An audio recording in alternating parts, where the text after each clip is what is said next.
Anybody basically who raised their hand got a home loan. So everybody was signing up because there was a false sense of proprietorship.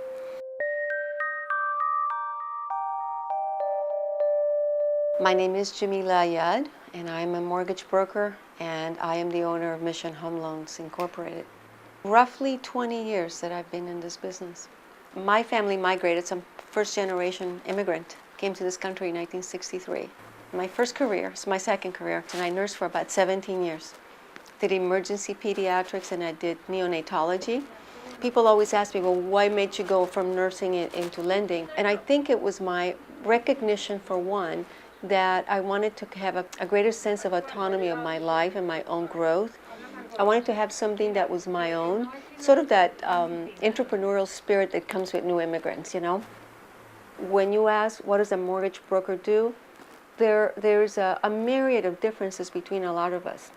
It's not a field that tells you that it has a specific performance, and that's why you'll find that, you know, some people in this industry have a very tarnished image because they probably are seen just as salesperson. But there is also a great amount of mortgage brokers who are just like me, who really want to serve as a community through education and empowerment of literacy. Most lending required that when you applied for a home loan, you needed to prove what your income was. For a minimum of 2 years, you had to show the bank, your lender, mortgage broker, mortgage banker, here's where I've been for 2 years, this is the income that I make, here are the taxes that I file, here are the bank statements that I have, here's how much money I have in checking and savings.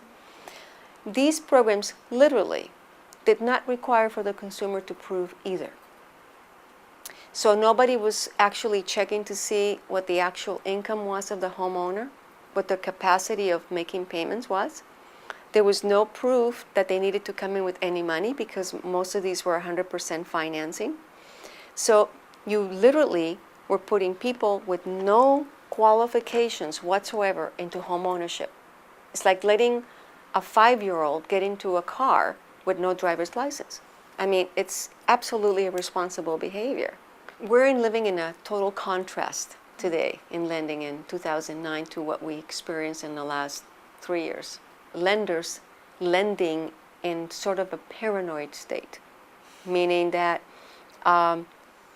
it's almost like we really don't want to lend to you, you know. I know you're taking a loan application. Yes, I know you meet all the criteria that we've told you on paper, but I'm still uneasy about this loan. And in fact, in some ways, what I've noticed is what we call subjective underwriting.